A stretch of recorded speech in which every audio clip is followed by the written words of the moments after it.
alhamdulillah lancar. Urusan berkaitan dengan APBN perubahan, beberapa undang-undang yang kita ajukan, semuanya karena memang komunikasi kita sekarang sudah pada komunikasi yang sangat baik. Oleh sebab itu pada tahun berikut adalah yang berkaitan dengan ekonomi.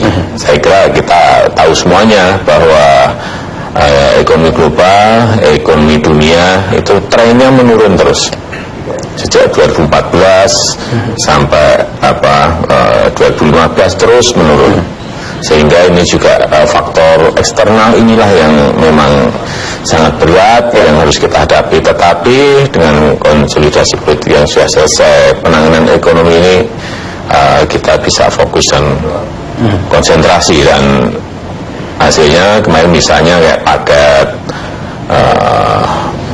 regulasi ekonomi sudah 13 paling tidak memang belum seluruhnya bisa mempunyai dampak yang besar, tetapi paling tidak bisa menghentikan penurunan tren pertumbuhan itu.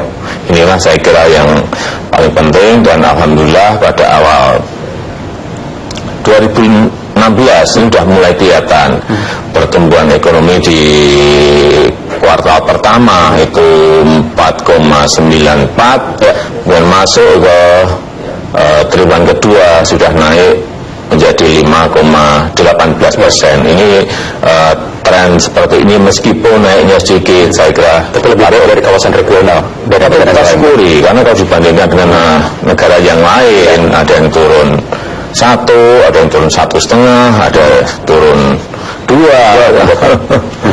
Artinya memang itu capaian di 2 tahun karena konsolidasi semua sudah diselesaikan pada tahun pertama konsolidasi politik. Dan juga masalah yang berkaitan dengan rasio kesenjangan, Gini rasio yang juga trennya naik pada tahun lalu sudah mulai bisa kita hentikan dari 0,402 juga bisa diturunkan sedikit memang menjadi 0,397.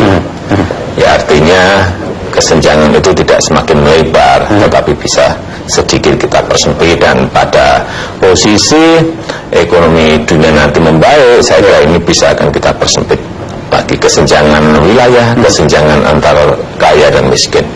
Belum lalu ada survei tingkat kepuasan publik yang cukup baik, Pak, meningkat dari tahun lalu 66,5%. Ini yang paling puas adalah yang di daerah-daerah teman-teman kita, saudara-saudara kita nelayan, petani di pedesaan, Pak. Apakah ini memang yang menggambarkan kalau memang kinerja pemerintahan ini sudah bisa mulai terbukti di 2 tahun berjalan? Sudah sering saya sampaikan bahwa kita memang ingin membangun dari pinggiran, kita ingin membangun dari perbatasan, kita ingin membangun dari desa, kita ingin membangun dari kampung. Kemudian sebagai contoh tahun yang lalu kita sudah suntikan untuk dana desa kurang lebih 20 triliun lebih sedikit untuk dana desa. Kemudian pada tahun ini kita kirimkan lagi 47 triliun untuk dana desa. Kemudian di sektor pertanian saya kira kita banyak bangun irigasi embung-embung dan waduk-waduk. Saya kira perputaran uang di bawah ini yang kita lihat itu akan semakin membesar karena ada transfer seperti itu. Artinya apa? Bukan transfer uang, tetapi transfer anggaran yang menjadi sebuah hal-hal yang produktif yang terjadi di desa, sehingga ada impact kemana-mana. Itulah karena sampai subsidi energi dikurangi, Pak, ya, untuk dialokasikan lagi demi menambah infrastruktur misalnya. Ya, seperti di awal-awal saya sampaikan, memang subsidi BBM ini kita kurangi besar-besaran untuk dialihkan dari sektor konsumtif ke sektor produktif. Ya, contohnya tadi yang saya sampaikan, dimasukkan ke irigasi di desa, masuk ke dana desa untuk infrastruktur kecil-kecil yang ada di desa, kemudian juga untuk membangun yang besar seperti jalan tol di luar Jawa, kemudian jalur kereta api misalnya di Sulawesi, kemudian juga pelabuhan-pelabuhan kecil maupun pelabuhan besar yang sedang ini dalam proses dibangun semuanya. Jadi yang merasakan tidak hanya di kota-kota besar saja, tapi karena membangun mulai dari pinggiran, dari perdesaan, semua sudah mulai merasakan. Akan terus dilanjutkan Pak, pembangunan dari pinggiran ini? Ya, harus ada konsistensi, tidak bisa kita meloncat-loncat. Harus ada konsistensi, karena pembangunan nggak bisa parsial. Harus ada konsistensi. Kalau kita sudah memulai seperti itu, harus ada konsistensi. Apalagi kalau dilihat dari rasio-rasio yang ada, dari pertumbuhan ekonomi yang sudah kita lihat, saya kira asal kita konsistensi dalam membuat kebijakan, ada konsistensi, kita mengontrol setiap program yang ada, saya kira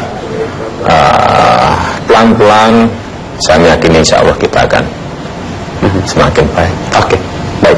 Pak Jokowi tentu ada lagi yang harus dievaluasi. Sejak awal sudah ada 3 program kartu sakti nih Pak. Kartu Indonesia Pintar, Kartu Indonesia Sejahtera, dan Kartu Indonesia Sehat. Bagaimana evaluasinya kira-kira Pak sampai 2 tahun pemerintahan Jokowi JK ini? Nanti kita lanjutkan Pak, kita mungkin bisa duduk dulu. Ya. Butir pertama Pak, mewujudkan negara yang aman serta memberikan perlindungan bagi warga Pak. Artinya semua sudah terlindungi Pak ya, begitu ya. Nelayan-nelayan kita sudah sejahtera Pak. Ya, saya kira kita lihat dalam tahun yang lalu juga berapa kapal yang sudah ditenggelamkan, kapal-kapal yang melakukan illegal fishing. Saya kira ini juga akan berdampak, akan kelihatan sekali nanti pada tahun kedua ini dan tahun ketiga. Karena apa? Kalau kita lihat dari citra satelit, klorofil di perarian laut kita ini sudah mulai menghijau. Artinya apa? Ikan nanti akan mulai bertambah banyak karena apa? Tidak pengambilannya tidak terlalu over, tidak terlalu berlebihan. Jadi ada kalkulasi, ada perhitungan. Saya kira yang dilakukan oleh Menteri KKP, Menteri Susi, saya kira sudah pada track yang betul, bahwa ada 1, 2, 3 ketidakpuasan. Saya kira itu saya sudah perintahkan untuk diselesaikan di lapangan. Itu citra satelit di laut Pak, di sektor maritim. Tapi kalau kita lihat di sektor lingkungan, ini juga masih setiap tahun berulang itu Pak. Kebakaran lahan, ini saudara-saudara kita yang tinggal ini masih direpotkan oleh kabut asap, itu bagaimana penanganannya Pak?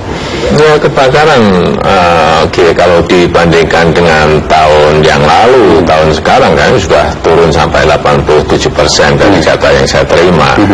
Tetapi memang yang pertama, yang paling penting selalu saya tekankan, penegakan hukum itu penting sekali. Kemudian penanganan kebakaran yang sedini mungkin. Jadi kalau apinya masih kecil itu segera dipadamkan. Siapa yang memadamkan? Yang berada di wilayah itu, yang berada di daerah itu, baik masyarakatnya, baik dari kabupaten, baik dari koramilnya, baik dibantu dari polseknya, dan naik ke atas ke Polres, ke Kodim. Yang menggerakkan memang harus ada di sana. Dari penegakan hukumnya memang harus digenjot. Iya, betul. Untuk itu karena nanti akan dikeluarkan, kalau kita ekonomi sudah ada 13 paket kebijakan, nanti juga akan ada paket kebijakan reformasi bidang hukum. Apakah itu salah satu Pak nanti akan mensentuh? Ya, ini baru dalam proses finalisasi. Revitalisasi hukum, reformasi di bidang hukum yang menyangkut reformasi kelembagaan, kemudian penataan regulasi yang tumpang tindih. Ini akan kita garap habis, dan juga yang berkaitan dengan rekrutmen SDM kita, yang kita harapkan dengan penanganan yang lebih konkret, karena kita sekarang ini dalam proses membuat roadmap, membuat peta jalan, kapan ini dimulai, tahapan pertama apa, tahapan kedua apa, tahapan ketiga apa, nanti akan menjadi jelas. step-stepnya. Dan yang paling penting saya kira goalnya adalah kepastian hukum. Yang kedua, kepercayaan publik terhadap hukum kita. Penting sekali dua hal ini yang menurut saya perlu terus-menerus saya tekankan.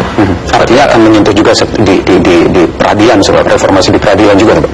Yang namanya bidang hukum tentu saja semuanya. Hanya wilayahnya ada yang wilayah eksekutif, ada yang wilayah yudikatif. Saya kira ini harus wilayahnya harus di karena yang paling penting tadi, paling utama tadi Bapak sebut SDM-nya begitu ya, sumber daya manusianya ini yang masih kerap kali merepotkan gitu pemerintahan. Ada saja isu timbul dari lingkungan peradilan.